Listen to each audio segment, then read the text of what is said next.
शुभ संध्या दोस्तों, आप सबों का स्वागत है संगीता साहित्य सरगम में। आशा करती हूँ आप सब अच्छे होंगे, स्वस्थ होंगे। और आइए आज मैं आप सबों के समक्ष व्याकरण के प्रथम भाग को लेकर के आई हुई हूँ, जिसमें हम लोग आज भाषा, बोली और लिपि व्याकरण को जानेंगे। उम्मीद करती हूँ यह जानकारी आप लोगों के लिए भी बहुत ही महत्वपूर्ण साबित होगी। तो आइए जानते हैं।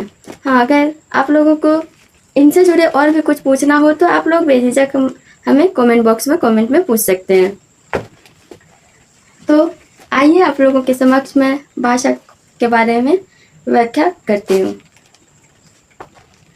भाषा भाषा संस्कृत के भाष्य धातु से बना हुआ है। क्या होता है?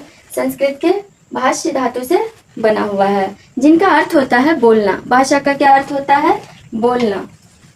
लेकिन इसका शाब्दिक अर्थ होता है अपने विचारों को, जब हम अपने विचारों को व्यक्त करते हैं, कहते हैं, तो वो हमारा भाषा कहलाता है।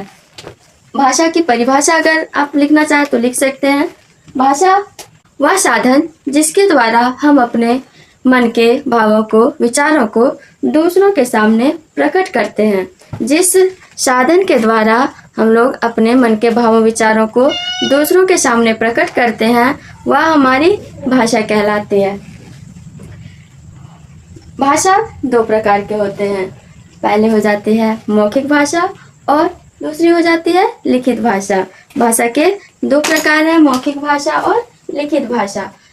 कई सारे बच्चे का कहना होता है मिस एक भाषा और है, तो वो क्या? तो सांकेतिक भाषा। तो आप लोगों को बता दें, हिंदी का जो नया संस्करण हुआ है उसमें भाषा का तीसरा जो है, इनको जो है अमान्य किया गया। वजह है कि हम लोग सांकेतिक भाषा के द्वारा बातों को स्पष्ट रूप से दूसरों के सामने व्यक्त नहीं कर पाते हैं, जिस कारण उनको हम लोग भाषा की श्रेणी में नहीं रखते हैं। भाषा की श्रेणी में मौखिक भाषा और लिखित भाषा ही रखे गए हैं।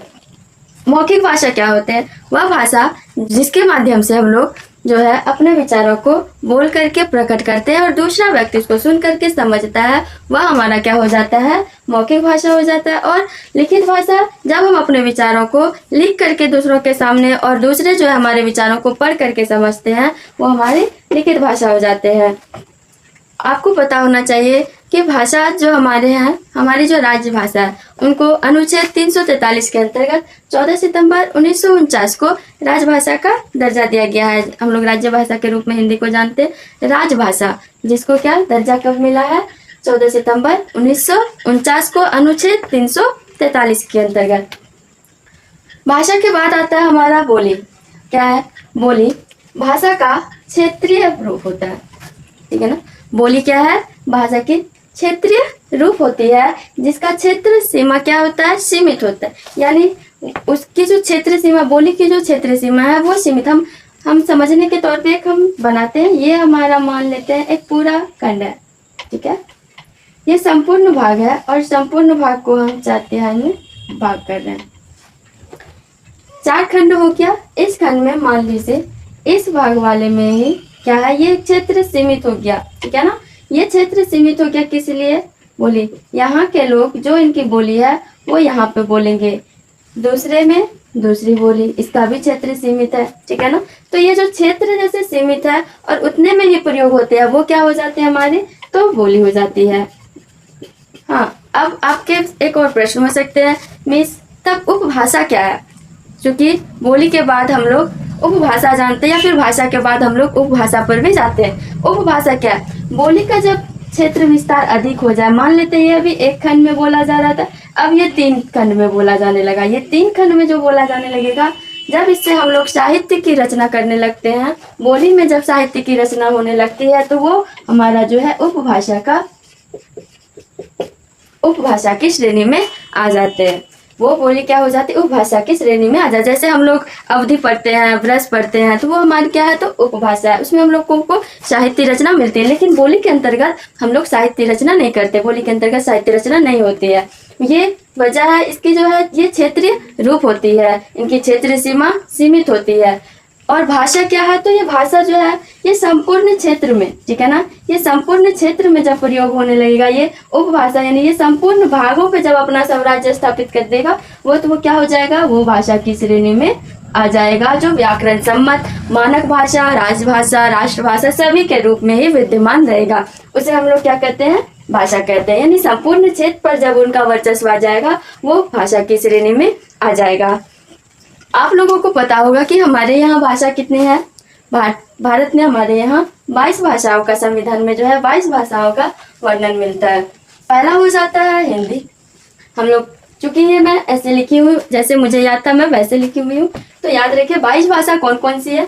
हिंदी, पंजाबी, कश्मीरी, असमिया, संस्कृत, संथाली, बंगला, बोडो, डोंगरी, गुजराती, कन्नड़, मैथिली, कोंकणी, मराठी, सिंधी, उर्दू, उड़िया, मणिपुरी, तमिल, तेलुगु, मलयालम, नेपाली। एक बार मैं फिर से आप लोगों के लिए 22 भाषाओं का जिक्र करती हूँ, आप लोग देखेंगे।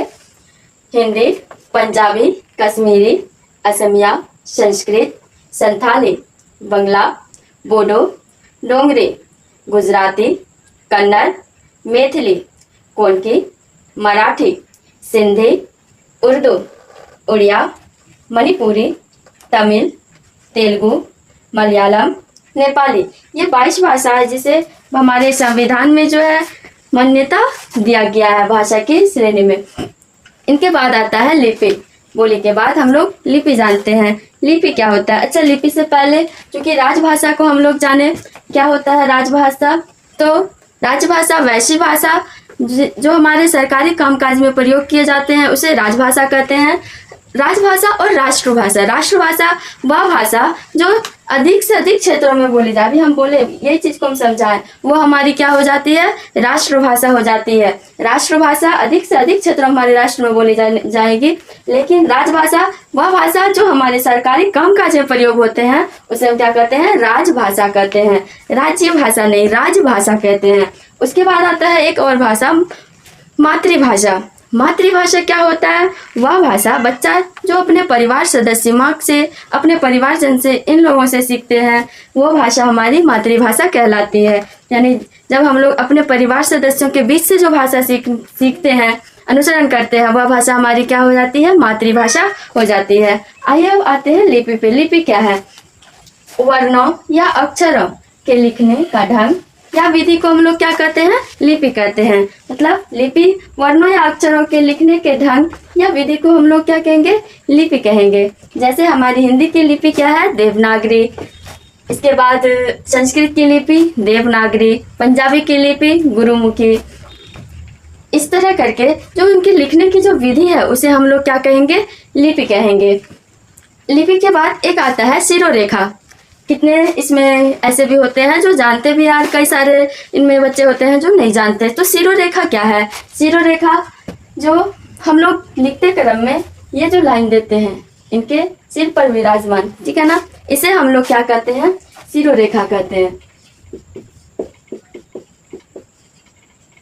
इसे हम लोग क्या कहते हैं, शिरोरेखा। जब लिखने के क्रम में पूर्ण रूप से ये लाइन जब देते हैं, ये हमारा क्या हो जाता है, तो शिरोरेखा कहलाता है ये।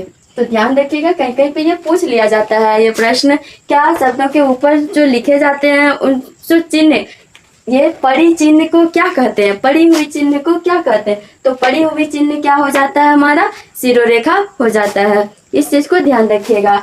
आगे आते हैं हम साहित्य। साहित्य क्या होता है? साहित्य से पहले हम लोग व्याकरण भी जानेंगे, अभी मानक भाषा भी जानेंगे, तो इसको हम लोग अगले क्लास में जानेंगे। आज के लिए हम लोग इतना ही। और हाँ, आप लोगों के लिए एक ये गृह कार्य होमवर्क रहा कि आप लोग ये 22 भाषाओं का जो हम अभी लिखा है बताएं, उस 22 भाषाओं को याद करने का प्रयास करें।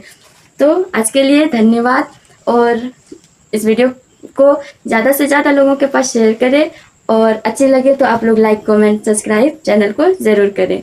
धन्यवाद। शुभ रात्रि।